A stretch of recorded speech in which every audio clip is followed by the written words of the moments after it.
Estamos dando continuidade à nossa matéria de introdução ao Novo Testamento. O pastor Roberto dos Reis é o autor dessa matéria. E edições IBAD estamos utilizando. Página 135, Atos dos Apóstolos, os primeiros anos da Igreja. O livro de Atos ocupa um lugar diferenciado no Novo Testamento, uma vez que, posicionando-se entre os evangelhos e as epístolas, ele está no meio. Ele retrata os principais eventos históricos após a ascensão de Cristo, como o derramamento do Espírito Santo, no dia da festa chamado Pentecostes. Elemento propulsor, o derramamento, propulsor do crescimento e expansão da igreja cristã entre judeus, samaritanos e nações gentias. E é nesse diapasão e através do cenário histórico composto por Lucas que as epístolas de Paulo, Tiago, Pedro, João e Judas, assim como Apocalipse, elas tornaram-se compreensíveis do ponto de vista histórico. Evangelhos, Atos, cartas. Se não houvesse Atos, presença do Espírito Santo, derramamento do Espírito Santo, conforme a promessa de Lucas em João 14, João 16, Lucas 24 e 49, se não houvesse o derramamento do Espírito Santo para dar início à igreja, é bem provável que até as cartas elas seriam incompreensíveis, não teria o porquê de tratá-las, de se escrevê-las sem a presença do Espírito Santo efusivamente que foi derramado, que o mesmo traria crescimento para a igreja, mas traria também compreensão. Hora e outra nas epístolas existem pitadas acerca da pessoa do Espírito Santo. Atos, em todos os capítulos, ele fala da pessoa do Espírito Santo, do primeiro ao último capítulo, no mínimo uma menção acerca da pessoa do Espírito Santo. Apocalipse cita o Espírito Santo e assim vai. Então a projeção, digamos, o plano divino, ele foi correto. Evangelho, Jesus se apresenta, Atos, o Espírito Santo se apresenta, aí começa a expansão da igreja e ela precisa ser agora doutrinada, ela precisa ser agora ensinada. É aí que funciona o aparecimento das epístolas. E quando a gente olha para o Apocalipse, evidentemente que essa igreja ela precisa entender qual é o seu papel na história, principalmente na conclusão da história. Apocalipse ele vai tratar disso, logo à frente nós veremos. Autoria de Atos. Bom, o autor do livro de Atos não se identifica, não há nenhuma indicação clara de quem seja ele. Entretanto, saber sua identidade não se constitui tarefa impossível.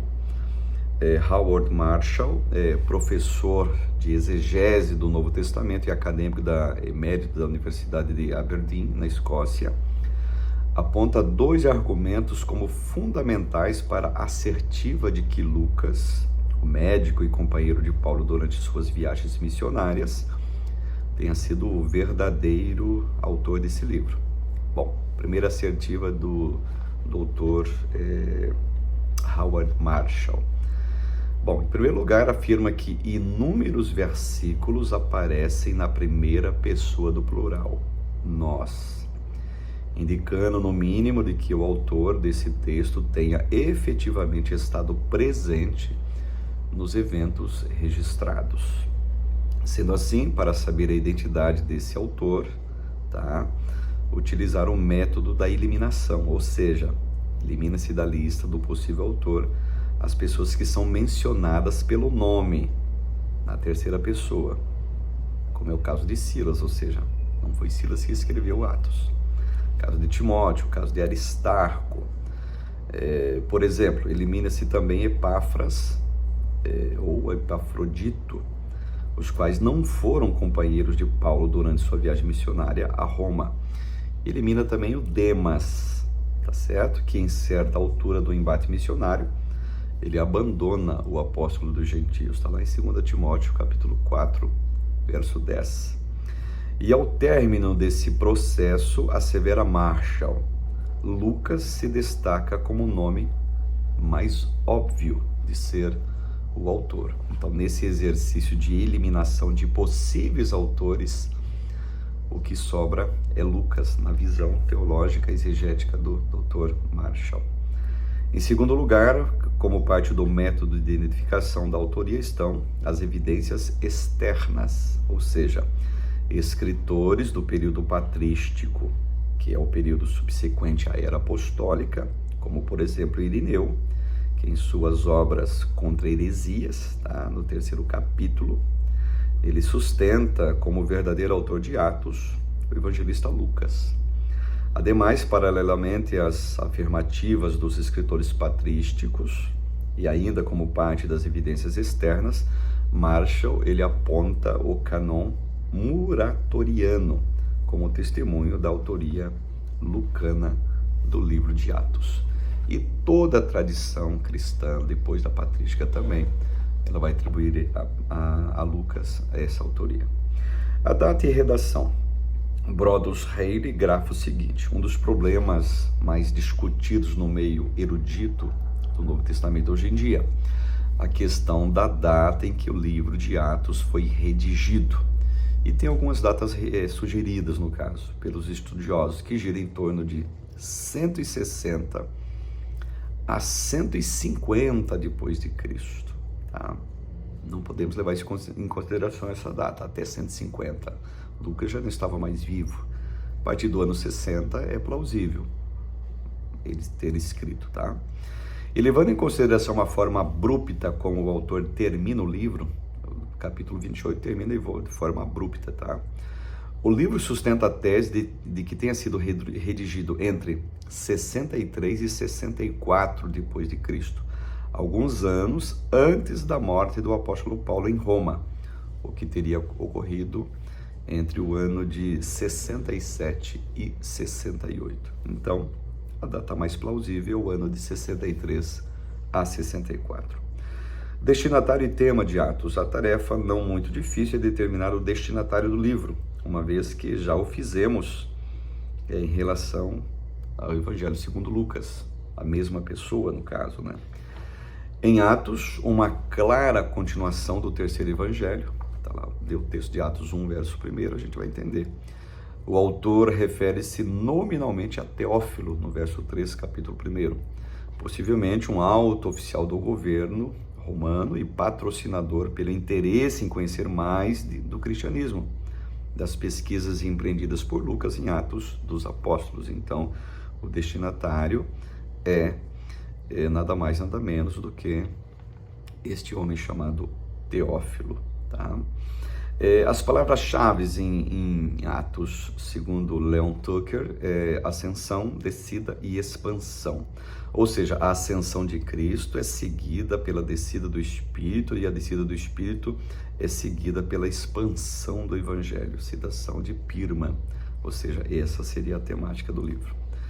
Propósito de Atos, levando em consideração que Atos dos Apóstolos é a continuidade do terceiro Evangelho, uma vez que neste Lucas retrata o Messias realizando sua obra de redenção, e naquele a igreja aparece como instrumento desse mesmo processo de salvação, pois é por meio dela que Cristo vive e também opera suas incontáveis maravilhas. Só nessa assertiva nós entendemos o propósito, relatos acerca da obra de Cristo.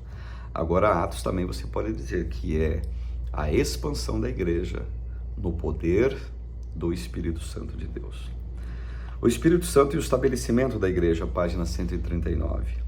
O livro de Atos dos Apóstolos poderia chamar, como propuseram grandes nomes do pensamento cristão, sem dúvida, como o Evangelho do Espírito Santo, Atos do Espírito Santo, uma vez que em suas páginas, do início ao fim, como eu já frisei, vemos a ação do Espírito Santo por intermédio dos apóstolos durante o período de estabelecimento e expansão da igreja cristã nas primeiras décadas da sua história.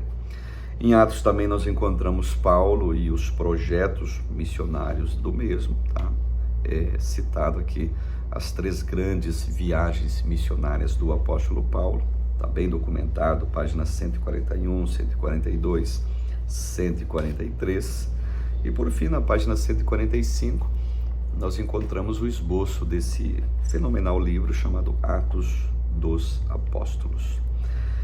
No capítulo 2, na página 147, para quem tem o livro, Paulo e a contribuição ao Novo Testamento. Isso aqui dispensa comentários, né? A obra realizada por Paulo se constitui uma das mais surpreendentes em todo o Novo Testamento, tá?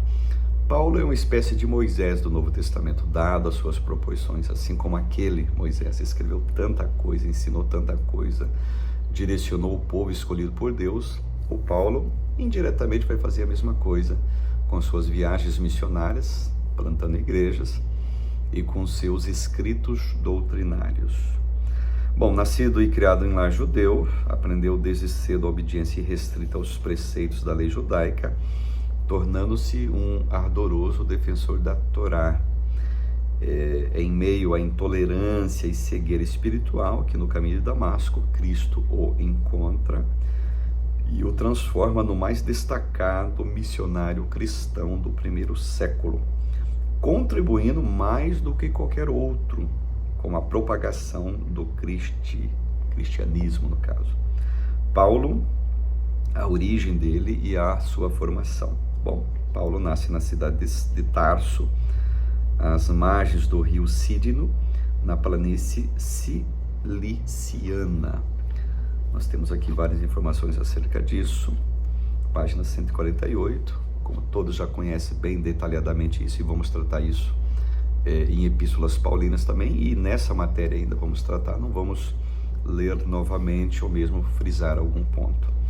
Paulo, vida e conversão. Paulo, a despeito de ter nascido em Tarso, na Cilícia, passou sua infância e adolescência em Jerusalém, Atos 22 atesta isso, onde foi educado e passou por todos os ritos de iniciação judaicos, entre eles circuncisão. Seu zelo pela lei e tradição judaicas o transformam num perseguidor implacável aos cristãos, conduzindo muitos deles, tanto homens quanto mulheres, à prisão. Então, Paulo era um judaizante, farisaico, militante. Isso é bem explicado, página 150, 151 também. A questão dos gentios. Quando as escrituras mencionam os gentios, Paulo se tornou, sabemos, apóstolos aos gentios, seja em sua forma hebraica, gentio, quer dizer goim, você vê isso em Gênesis 10 e 5, Juízes 4 e 13, Isaías 11 e 10, 42 e 16, Jeremias 4 e 7, Lamentações 2 e 9, ou a forma grega de goim, que quer dizer etnos, Mateus 6 e 32. Estão se referindo a todos os povos, à exceção dos judeus, tá? Nós brasileiros, goins ou etnos. Bom, na teologia judaica, os gentios são desprovidos de moralidade. 1 Reis 14, 24. Para o judeu, goim, gentio, etnos, todo aquele que não é judeu não tem moralidade nenhuma. E unir-se a eles constitui-se pecado grave, com consequências igualmente graves, segundo Reis 17, 7. Na teologia judaica, somos totalmente execrados e excluídos. Então, nesse aspecto, os gentios eram vistos como infiéis e desprovidos do favor de Deus, de tal forma que nenhum judeu entrava na casa de um gentio, ou mesmo em regiões onde eles habitavam. E isso, acreditavam, eles os contaminavam, deixando-os espiritualmente imundos. Aqui tem todo o relato, até a página 154. A questão dos gentios e o concílio de Jerusalém. Tá? Então, houve um concílio, nós sabemos disso. Tá? Cornélio, conforme a gente sabe, já foi salientado, inclusive, tornou-se uma referência do cristianismo gentílico. Lembra do sonho de Pedro? Aquele lençol e tal. É a partir disso que começa, digamos assim, a dinâmica. Olha, devemos alcançar os gentios também. Não como judaizantes agora, porque a igreja não é um braço do judaísmo, não. A igreja é um corpo diferente, onde é para todos os povos. A última palavra de Jesus para eles ainda reverberava na mente deles. Tá? Vocês serão testemunhas, Jerusalém, Samaria, tá? Jerusalém, Judéia, Samaria e até os confins da terra. O que Jesus disse? Olha, é para ir para os gentios também. Então houve esse concílio, houve o sonho de Pedro, atestando sim que a igreja deveria ir até os gentios. E nesse concílio eles Página 157, chegaram à definição de abstenção de contaminação dos ídolos, abstenção de relações sexuais ilícitas, foi tratado disso, abstenção da carne de animais sufocados, abstenção de sangue e assim sucessivamente, dando impulsão à obra que Paulo fez, sendo cognominado de apóstolo dos gentios, ou seja, dos goíns em hebraico e etnos em grego.